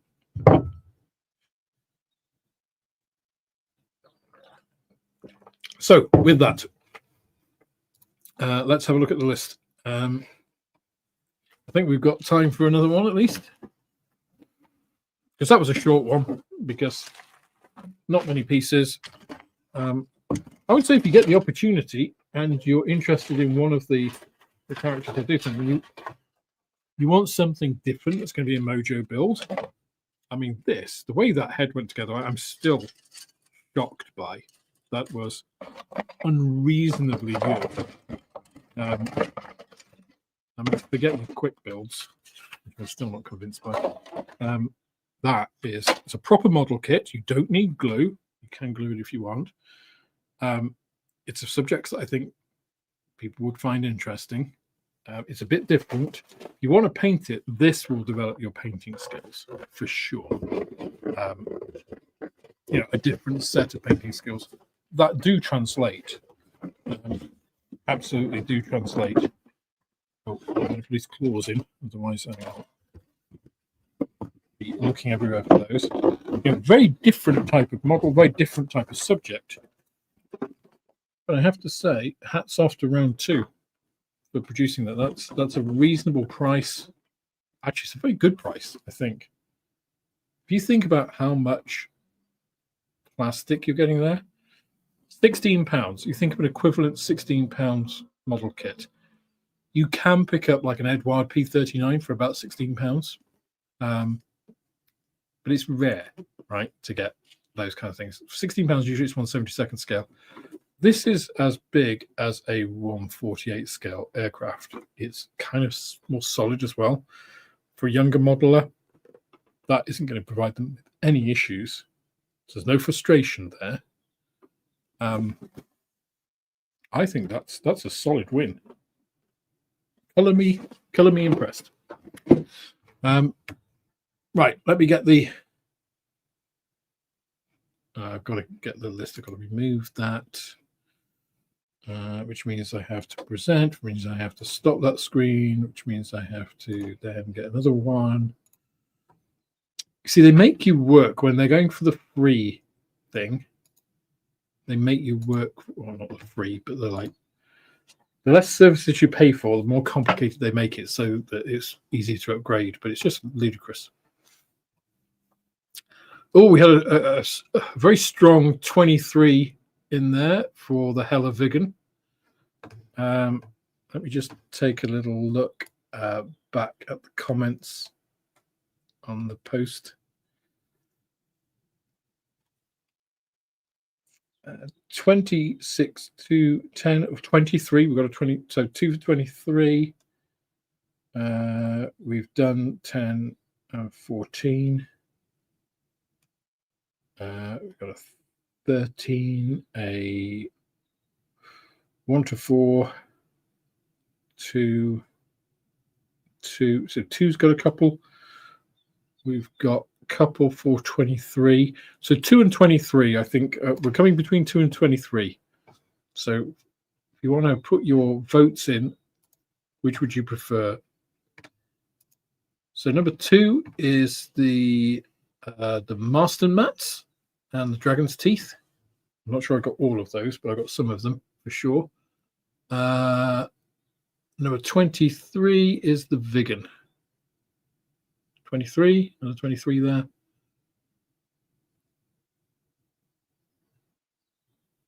I tell you what, Mark, you were so enthusiastic and so in so quickly. Let's do 23 because I'm also looking at the time and it's.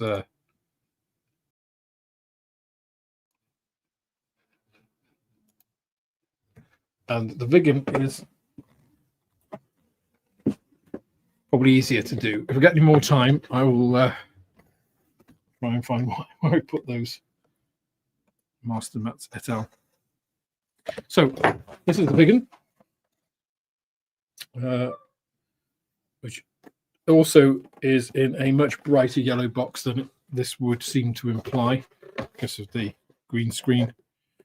So this is the JA37 Yak Vigan. Apologies to any Swedish watchers for my appalling pronunciation. So this is in one of Hella's flip-top boxes, which are okay when they work. Oh no, is this in a flip? Yes, it is. Okay, it's.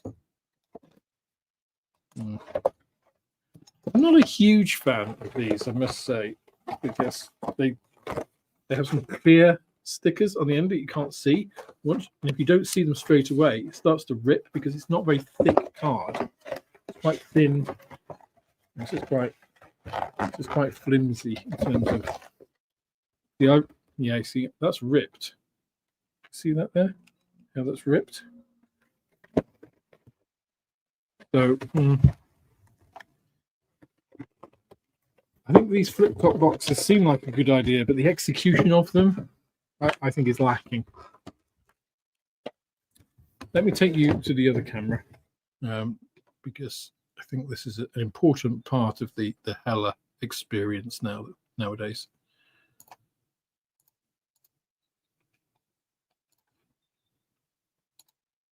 Okay, so first of all, let me show you the actual yellow that this is.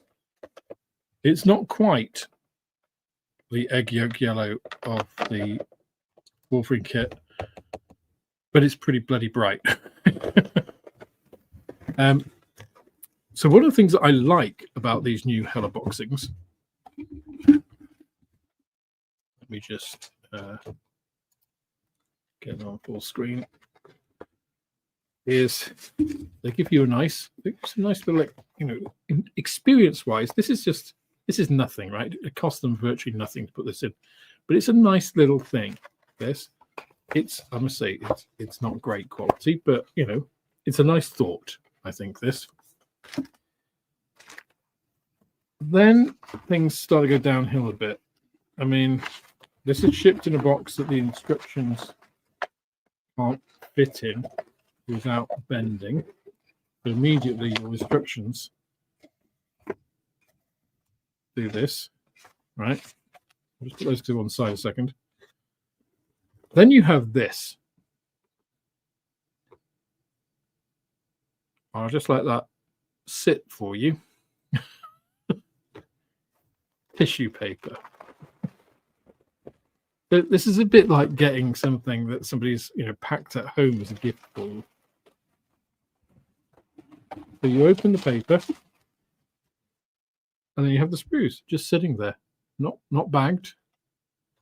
And yes, this is recycled materials. It's all very eco-friendly, but it's a bit shit, right? I showed this on the Jaguar unboxing, which is obviously the old Airfix kit compared to the new Airfix kit, and this does not really protect the parts. So they bag the transparencies, which do need to be protected, and this works pretty well, right? And those transparencies actually aren't bad. We'll get to those. Now, the actual kit itself is, of course, I think this is a 1970s tooling, like the 60s. Was the Vigan made in the 60s? Not sure. It does have some flash, so you can see there. But I actually have quite a fondness for these old Hella toolings, principally because they were often of subjects you couldn't get that were a bit more unusual. Now, to say it's a 70s kit, this raised, so it does have raised panel lines. Let me just try and get this to focus. So you can just see these are raised panel lines, but they are pretty delicate. Right now, whether they've changed anything on the tooling to do that, or this was just how they are, I don't think the Hella toolings were bad, really, for their time. You know, it's basic.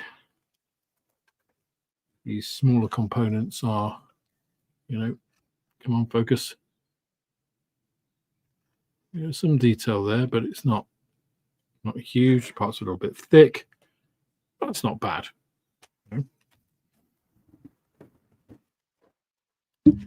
You have the unusual interior construction of the Vigan engine there. This is what I mean by, you know, they're basic. This is a single piece ejection seat. Again, is it going to focus? Come on, anytime you're ready. Focus, please. There we go. It's very basic, but for 72nd scale, if you're not going to put much in there, if you're not going to see much, you know, you could add some straps onto this, and it's okay. You know, it does something. These parts small parts. You've got flash on these. They're going to be a bit of a pain to clean up. It's a little bit of a chunky boy. If you look at the thickness of some of these parts, it's very much of its time there. But then parts like this aren't bad. Chunkiness is showing itself in some of these pieces. But again, you're not really going to see this. So it's, if you take that into consideration, that it is a kit of its time, this detail isn't bad considering for the canards.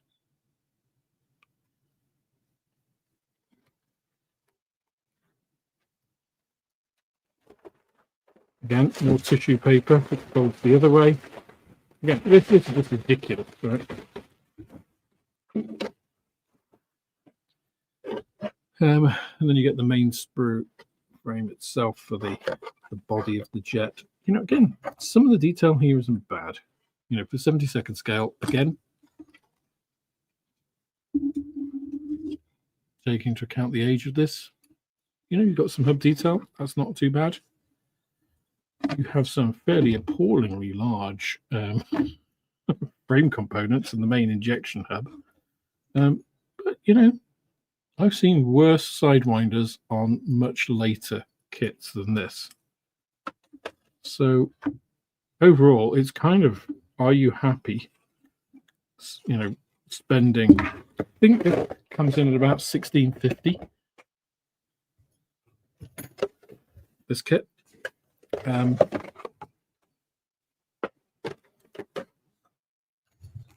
a little look at the transparencies.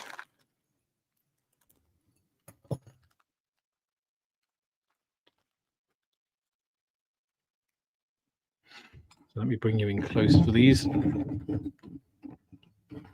See all the paint I've spilt on the table and myself.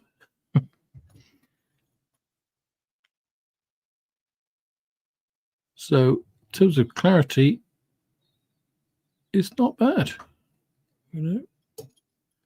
Again, do you want it to be that clear? Because do you want to be able to see that stuff in the cockpit?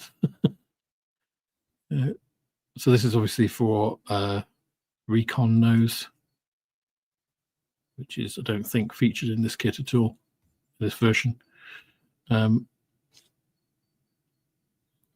So considering its age, this is not a bad impression of this kit in terms of the plastic injection side of things. Now, is it worth 15 or 16 pounds of your money? Patient money, you take your choice, don't you? In terms of value, that's the same price as that Wolverine kit. They're very different subjects. Obviously, if you play an enthusiast, Wolverine's probably not going to do it for you, but likewise, it's a very different type of kit, isn't it? I don't think that's bad. Is it a little bit on the rich side for what it is? Could you find this kit cheaper second-hand? Possibly. So I guess then the difference is going to come down to what are the decals like in this construction. This annoys me a lot. The actual production of this, let me just put it back up. The actual production of this is pretty good. It's full color. The instructions themselves haven't really changed from the original. I don't think they've done anything special here, but you do get these decals. Quite a lot of carrier film on these. You can see that there. And the registration does appear to be a little off.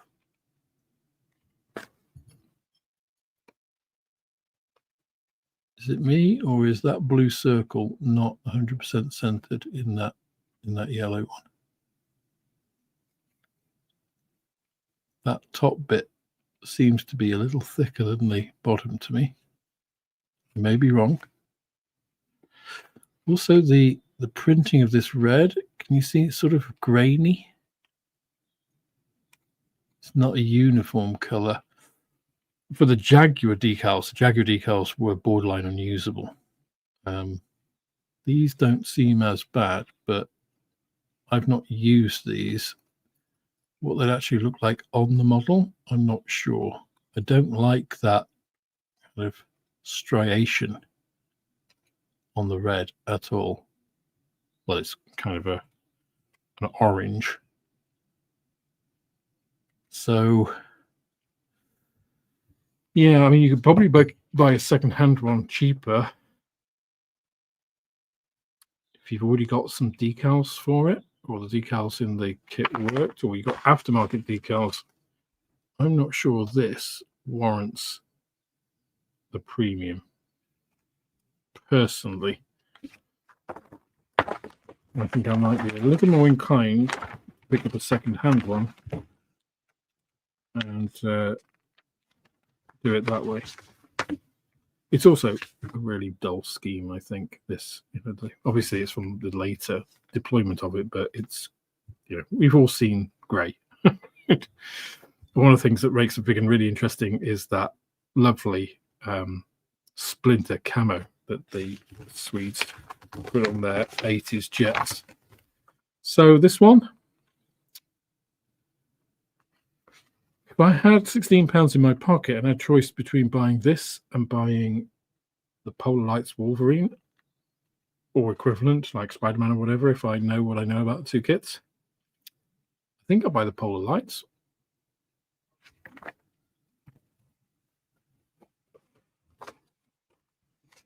Now, of course, if you have no interest in that, yeah, it's not going to float your boat. If the Vigan is something you really want, I'll suggest maybe look for a different kit, because it's great that Hella are still going, kind of, but yeah, I think it's a little rich for what's in the box, personally. Yeah, but it's a very unique plane, and there aren't that many kits of it. So anyway, guys, it is past 10, so we're past the witching hour. I'm at the end of my beer. Salut. So I think that brings us to the end. I'm glad we managed to get another one in, because otherwise 2 kits or 2 boxes, there were 4 kits, so we've done 5 tonight, which sounds more reasonable. Somehow always managed to spend more time chatting about other things than the actual unboxings. But anyway, thank you all for coming tonight. So World War II models, Dave, and others that asked about the Hobby Boss Jagdtiger, we'll definitely put that one up for next time, because it's one that I want to do as well. Also, the Takom Mammoth, which is a beast of a kit. So I'll have a look, see what those bring next time. Okay, guys, thanks for joining me. Have a great rest of your week.